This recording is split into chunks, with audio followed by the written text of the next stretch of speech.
This is the pre-learning video for topic 1.4, developments in the Americas from 1200 to 1450.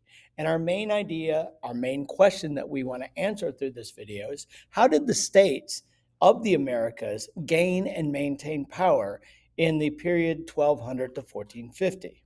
So this is our map of the global tapestry. And as you can see, it's made up of regions such as East Asia, South and Southeast Asia, Dar es Salaam, Western Europe, Sub-Saharan Africa, and finally the Americas. The Americas are the most unique because this is the largest region that we're going to talk about, and it is also the most isolated. There was no connections between North and South America and the outside world during this time period. Also, this area had not gone through the Iron Age yet. So these three trading states that we're going to look at, the Mississippi River civilization of Cahokia, the Aztecs in Mesoamerica, and the Incas in the Andean region, are all going to be very unique and very basic. But they do share some key characteristics that with the rest of the world during the tapestry time. So what do you need to learn by the end of this video? Well, number one, and overall, how did these states maintain and gain power? When you look at Cahokia, when you look at the Aztecs, when you look at the Incas, not only how they gained power, but essentially how they unified, ruled, and provided peace, how they supported innovation and the development of knowledge, and how they promoted trade. Now, understand they're doing this without the use of the wheel. They're doing this without the use of iron. They're really doing this without the use of any big animals that could carry stuff. So this is going to be very unique. But because we're applying the same three questions, we're going to find that there's some very significant similarities between these trading states in the Americas and the land empires and trading states in the rest of the world. So I would encourage you to take notes in this manner. If not, you can take notes how you want to, but your notes need to be directed in answering the three questions. Now, this is going to be a very light note-taking unit, but it's going to have a lot of vocabulary. So I would focus on kind of putting things such as quipus and chinapis and raru and things like that in its correct cell. Now, there is no assessment at the end of this learning path, but there is going to be an activity that you will be required to use these notes for in class. So I would greatly encourage you, as a matter of fact, I'm going to make it a requirement that you write down notes on a piece of paper. So this is a map of these three civilizations. In the north, in the blue, we have Cahokia, which is going to be our example of Mississippian culture. We'll talk about that in just a second.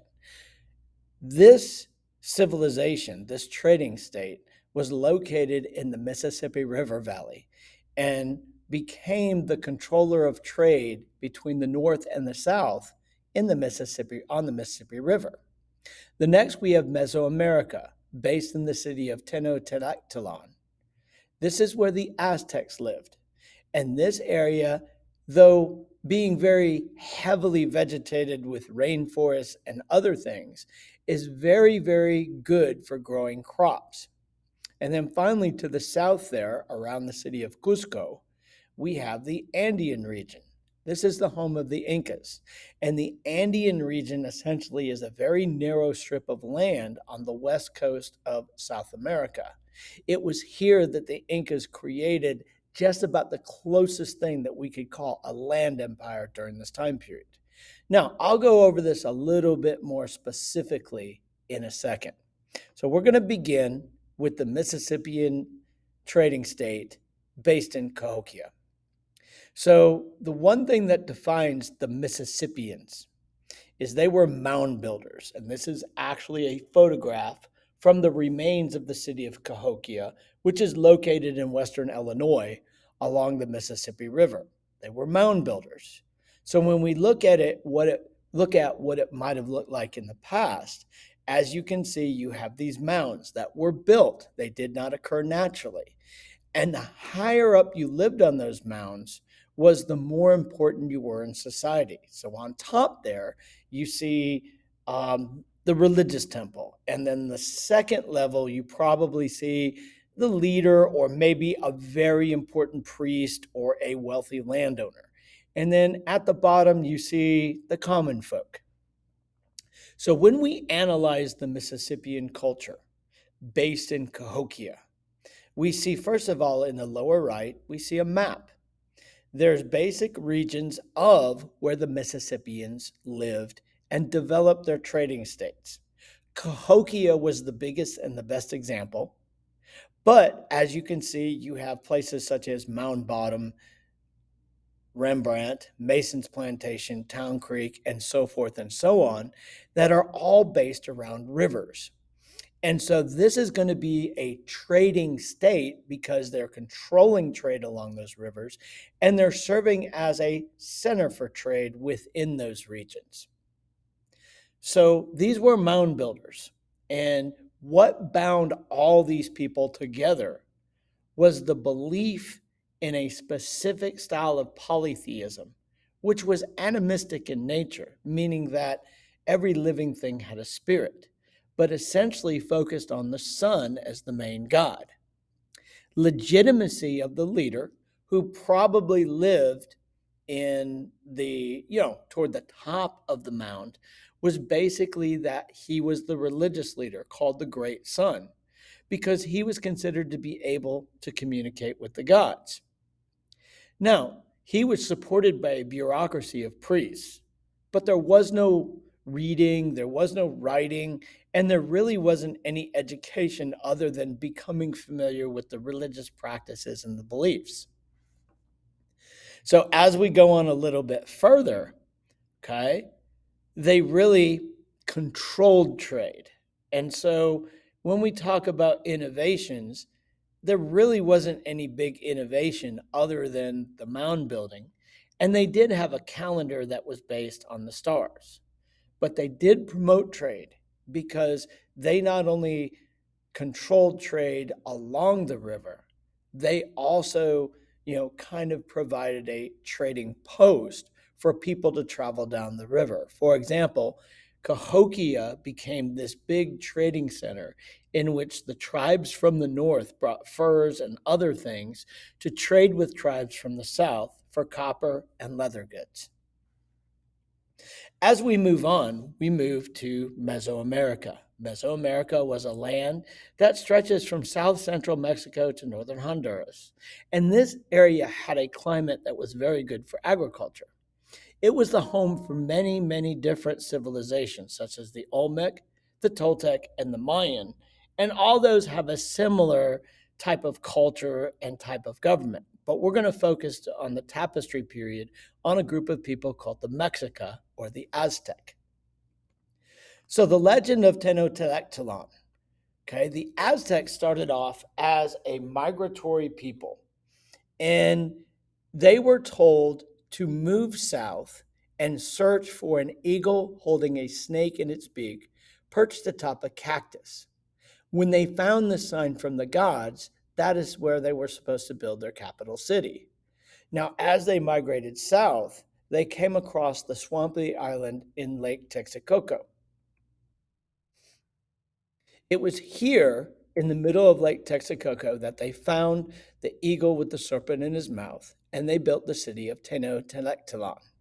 This is a very, very advanced city, the biggest in the Americas, and this served as a control hub for trade across the region.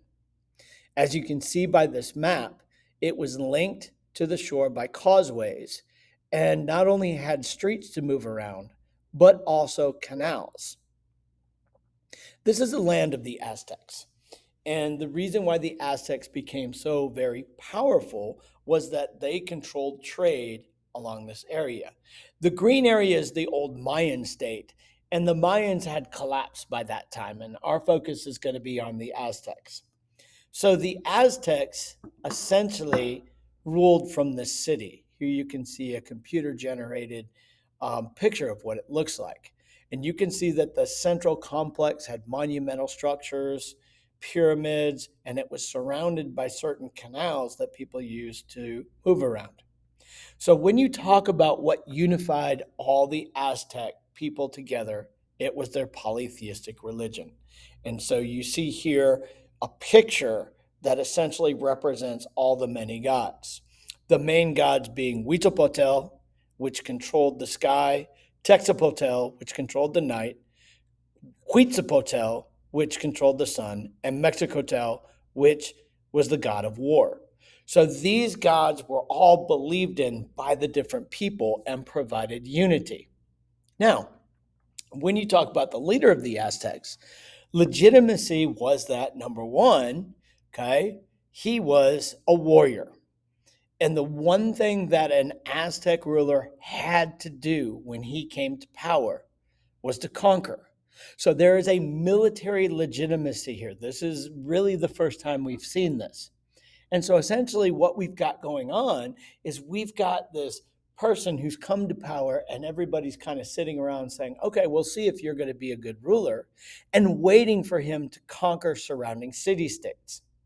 The other thing is that he was also a religious leader, not considered to be a god, but considered to be the leader of the various ceremonies, and those ceremonies involved human sacrifice.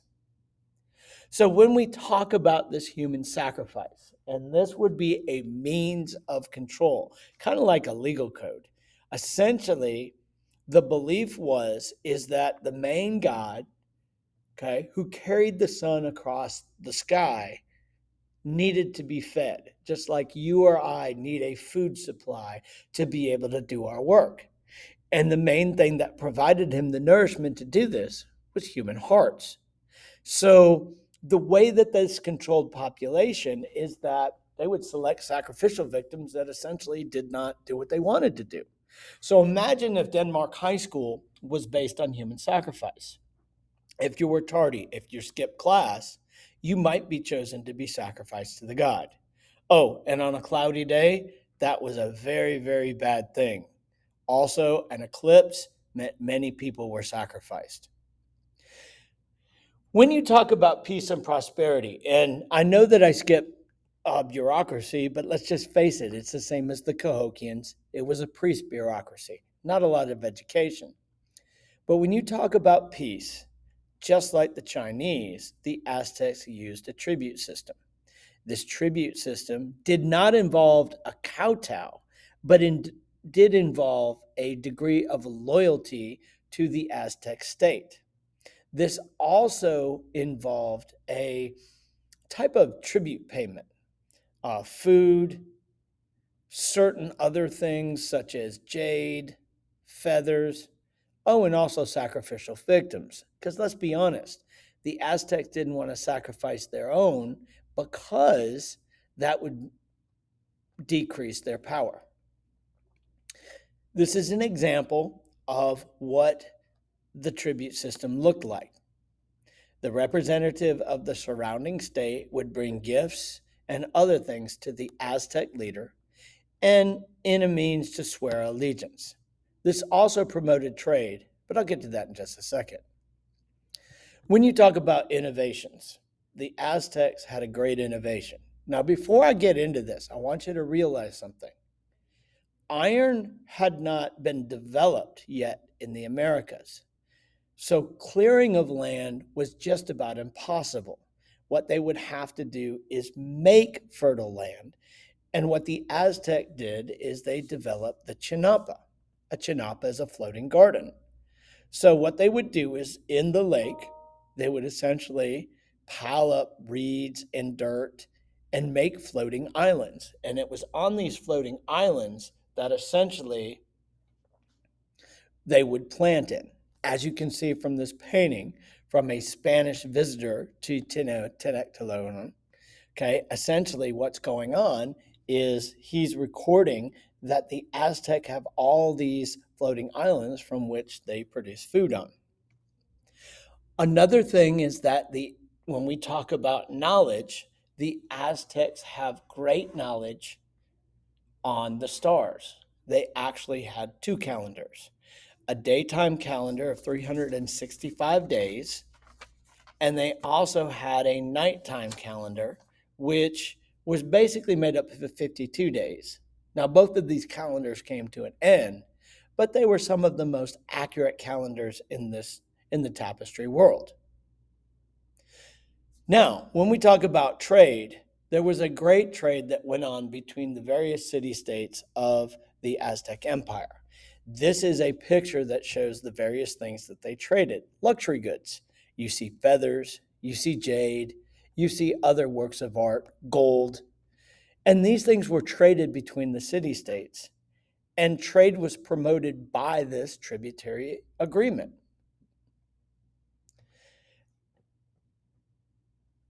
Next, we're going to move on to the Andean region and the Incas.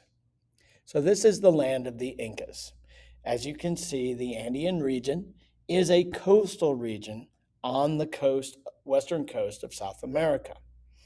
And it is basically made up of 3 zones.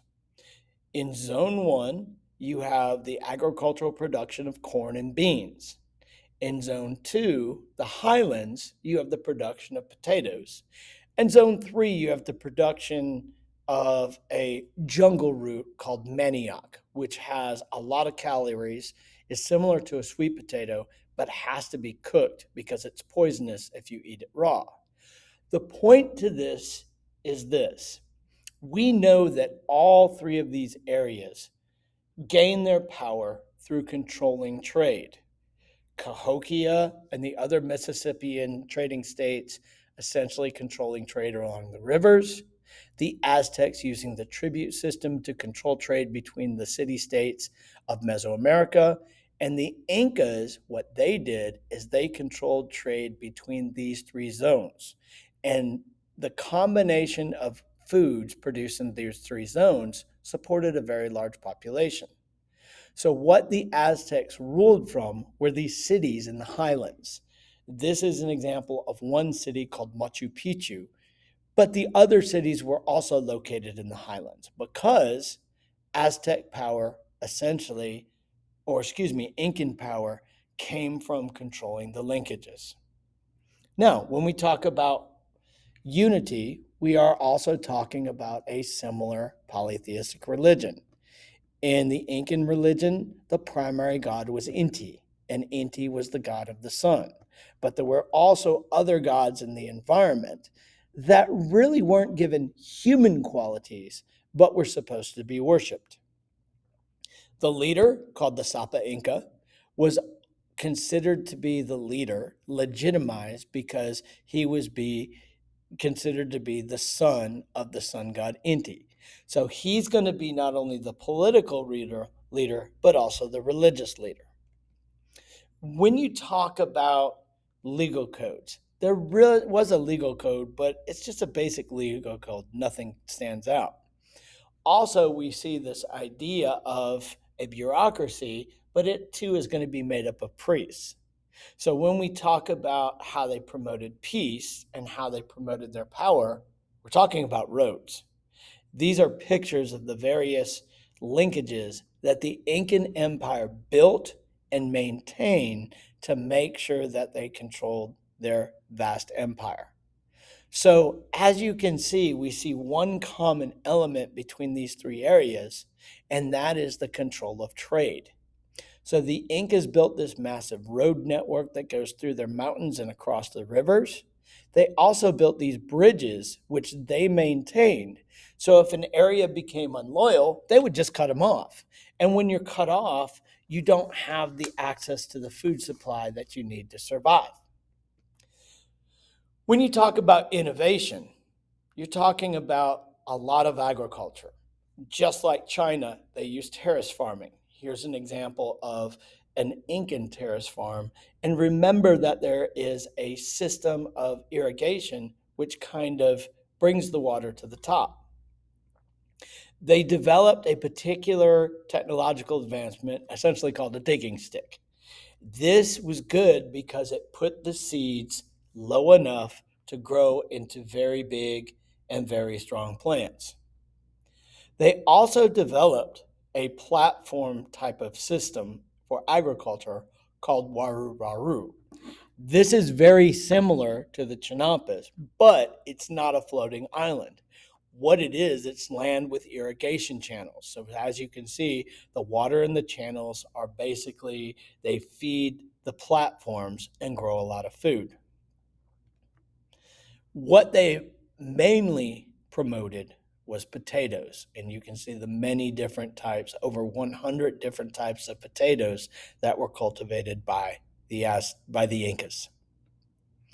Another thing that would be considered an innovation is the Incas were very good builders. So you can see this wall. This is the side of a stone temple. And they wouldn't use mortar, they would cut the stones so they would fit together so well that the fit was so tight. And this is the reason why a lot of Incan buildings still remain today. Another innovation is Quipu. This is a record keeping system that is essentially made up of knots. And each knot and its position and the number of knots records a certain degree of information based on numbers.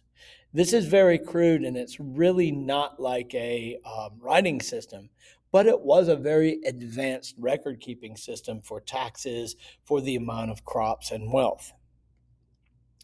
Now, when you talk about trade, it all begins with the Midas system. The Midas system basically required that all able bodied people work for the state a certain number of days of year. And essentially, this basically did two things. One, it built the system of roads, canals, and things like that that connected the empire.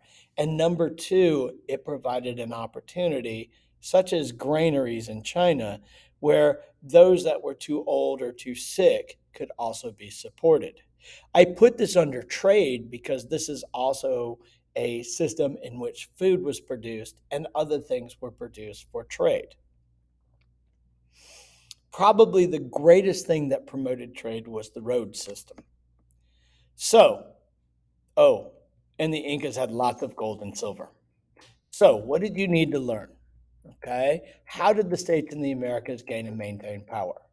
Well, unity is always going to be provided by some polytheistic religion.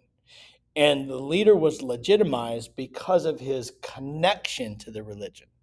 But also, there's some uniqueness in the fact that the Aztec leader also had to conquer to prove that he could lead. You're not dealing with a highly educated bureaucracy. Rather, you're dealing with a priest bureaucracy. And there really wasn't any education because you don't have a standard system of writing. Laws were backed by religion, and mainly the Aztecs, but also the Incas, practiced human sacrifice. When you talk about innovations, we're really talking about a lot of agricultural innovations. And the reason why they focus so much on the Chinampas and the Waruraru and the terrace farming is because they had not gone through the Iron Age yet, and agriculture was very different, very difficult. Also, you have probably the most advances being the Incas in the different things that they developed to be able to have a very good trading state. Lastly, they all promoted trade because they controlled trade. There was something there, like a river in the Mississippian, or the tribute system in the Aztecs, or the roads in the Incas, that the government would control to kind of promote trade. There was no standard weights and measures. The reason is that gold and silver in the Americas is much more available and was not really scarce enough to be used as money. So we're dealing with a lot of barter.